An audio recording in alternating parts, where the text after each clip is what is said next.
La victime est parvenue à se traîner jusqu'au chauffeur du bus pour lui demander de l'aide. Mais même là, elle continue à être frappée. Le machiniste, assis sur son siège, tente tant bien que mal de repousser les agresseurs. Et si les bus et les tramways sont devenus aujourd'hui des transports à risque, c'est parce qu'il est beaucoup plus difficile pour la police d'y assurer la sécurité que dans le métro. Les caméras y sont moins nombreuses et rien de plus facile pour les agresseurs que de disparaître dans la rue une fois leur forfait réalisé. Depuis 5 ans, les agressions n'ont cessé de croître sur certaines lignes, avec une augmentation inquiétante des violences à l'encontre des voyageurs, notamment dans la capitale. Des violences souvent gratuites, comme sur cette vidéo que vous allez découvrir. La scène enregistrée sur la caméra embarquée d'un bus se déroule dans Paris, entre la gare du Nord et le boulevard de Rochechouart. Elle date de 2008 et pose une question centrale. Quelles sont les consignes à tenir pour les chauffeurs d'autobus quand des agressions d'une grande violence comme celle qui va suivre se produisent dans leur véhicule? Il est 3h45 du matin. Un jeune étudiant est pris à partie par 2 autres jeunes. L'un d'eux, en casquette, lui dérobe son portefeuille et le passe à son complice en sweatshirt blanc. L'étudiant ne s'est rendu compte de rien.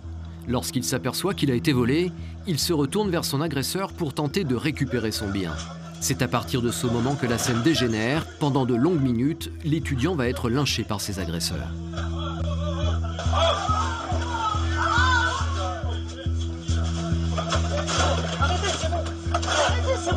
Les voyageurs qui tentent de s'interposer sont frappés à leur tour. La victime est parvenue à se traîner jusqu'au chauffeur du bus pour lui demander de l'aide. Mais même là, elle continue à être frappée. Le machiniste, assis sur son siège, tente tant bien que mal de repousser les agresseurs.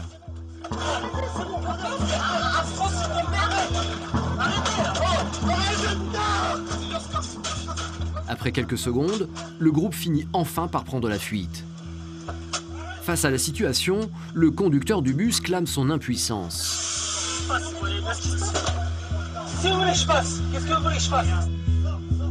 Quelques jours plus tard, les agresseurs seront interpellés grâce à la vidéosurveillance.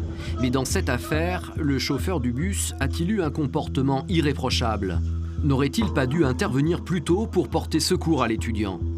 Pour en savoir plus sur les règles à suivre par les machinistes en cas d'agression de passagers, nous décidons de montrer la vidéo à Philippe Touzet, conducteur d'autobus et responsable du syndicat Sud-RATP à Paris. Peut-être que là, le machiniste, il commence à se dire qu'est-ce qui se passe dans le bus, ils me font le bazar, il ne sait pas qui est qui, sûrement. Hein. Ça se trouve, voilà. Là, par contre, à mon avis, là, on entend derrière les choses. Je pense que le machiniste, là, il a déclenché son alarme discrète. L'alarme discrète, un bouton caché sous le tableau de bord qui permet au machiniste de mettre en marche la caméra de vidéosurveillance placée dans l'autobus. Cette alarme permet en même temps de prévenir le PC sécurité et de l'informer dans l'endroit précis où se trouve le véhicule. Pour Philippe Touzet, le collègue machiniste a respecté les consignes à la lettre.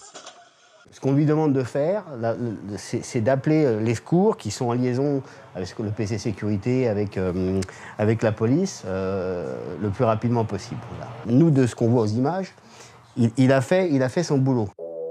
Mais dans une situation d'extrême violence comme celle qui s'est produite, en quoi consiste exactement le travail d'un conducteur de bus? Nous nous sommes procuré un document interne à la RATP dans lequel des instructions précises sont données aux machinistes sur la conduite à adopter en cas d'agression dans un véhicule. Si la sécurité des personnes et des biens est menacée, il fait appel aux services de police ou de sécurité en actionnant son alarme discrète. Sur ce point, le conducteur a suivi les consignes à la lettre. Mais un peu plus loin dans le document, une autre consigne, plus ambiguë celle-ci, est donnée au machiniste. Il ne quitte pas son poste de conduite, sauf si la situation l'exige. L'agression particulièrement sauvage dont a été victime l'étudiant exigeait-elle, comme le stipule le manuel d'instruction, une intervention du machiniste? Et ce dernier avait-il les moyens de faire quelque chose? Même si on est tous un peu atterrés par cette situation, on a tous envie de dire il aurait dû sortir de ce poste de conduite, il aurait dû jeter dedans, je sais pas. Bon, après, si on est rationnel, on sait très bien ce qui va se passer. Le gars, il va sortir, il va se faire avoiner, ils sont 3 ou 4, je pense. Hein. On ne sait jamais qui on a en face de nous, on ne sait pas s'ils n'ont pas un couteau, on ne sait pas s'ils n'ont pas un pistolet, on ne sait pas s'ils n'ont pas une arme sur eux, quoi. Pour les conducteurs d'autobus, la marge de manœuvre est extrêmement réduite en cas d'agression. Et si, en dépit des instructions qui leur sont données, ils décident d'intervenir, le règlement interne risque souvent de se retourner contre eux. Luc en a fait l'amère expérience. Alors qu'il est au volant de son bus, il voit passer devant lui un passager sans ticket. J'ai un voyageur qui montait dans mon bus en passant les mains dans les poches et je lui ai rappelé qu'il fallait valider un titre de transport. Cette personne, à ce moment-là, est revenue vers moi, m'a mis une gifle légère et ça a dégénéré. On s'est retrouvé à s'agripper, à se retrouver en bas du bus. La RATP reprochera à son agent d'avoir répondu à l'agression et d'être descendu du bus alors qu'il n'avait pas à le faire. Et les consignes, c'est effectivement ne pas descendre, ne pas quitter le volant. Mais je dirais que quand on est agressé, il y a des fois on n'a pas trop le choix. Là, je me suis retrouvé entraîné. Les consignes, c'est effectivement normalement de ne pas descendre du volant, de rappeler si la personne ne veut pas payer, on doit s'arrêter là. Donc quelque part, ça nous discrédite effectivement au niveau de notre métier parce qu'on nous demande une attitude et on ne peut pas effectivement la poursuivre jusqu'au bout. Les agressions contre les chauffeurs de bus sont loin d'être des actes isolés. Devant cette escalade de l'insécurité, les conducteurs se voient aujourd'hui obligés de faire preuve d'une extrême prudence.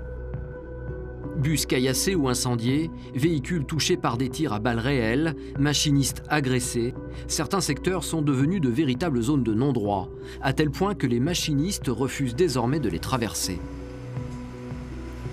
Nous sommes à Gennevilliers, dans le quartier de la Cité du Luth, dans les Hauts-de-Seine.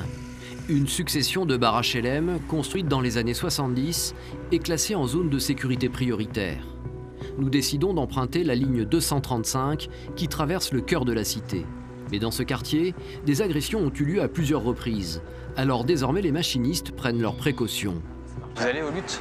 On rentre pas dedans, je passe à Vous rentrez pas dedans ? Non. Pourquoi vous rentrez pas dedans ? Ça fait plus d'un an déjà qu'on rentre plus dedans. Ah ouais ? Il y a eu des incidents assez graves. Ah d'accord. C'est-à-dire ? J'ai des collègues qui ont failli brûler dedans, donc...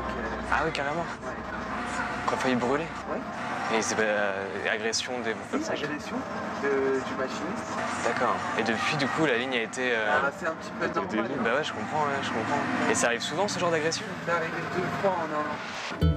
Si le bus 235 a été attaqué à 2 reprises en un an, c'est parce que l'arrêt qui est aujourd'hui contourné est situé à la frontière du territoire de 2 bandes rivales qui s'affrontent pour le monopole du trafic de drogue. 2 bandes qui tiennent à régler leur compte loin des yeux des chauffeurs de bus qui jusqu'à présent traversaient régulièrement leur zone et pouvaient devenir des témoins gênants. Nous nous sommes procuré ce document interne à la RATP. Il date du 28 octobre 2013 et fait état de la fermeture de cet arrêt de bus par mesure de sécurité. Déviation de début à fin de service par mesure de précaution, secteur du Luth à Gennevilliers. En clair, les chauffeurs ont désormais ni plus ni moins la consigne d'éviter ce quartier jugé trop dangereux. Apparemment, les incidents ont laissé un réel traumatisme parmi les conducteurs et l'arrêt de bus n'est pas près d'être remis en service. Pourquoi vous n'allez plus à l'intérieur du Luth ? On n'a pas envie de faire barbecue. On n'est pas des bêtes de boucherie, donc on n'y va pas. Nous avons demandé à la RATP si la fermeture de certaines lignes ne risquait pas d'être interprétée comme une politique d'abandon de plusieurs zones sensibles. Aucune réponse de l'entreprise. Les services de police ont parfois du mal à faire front face au phénomène de bande.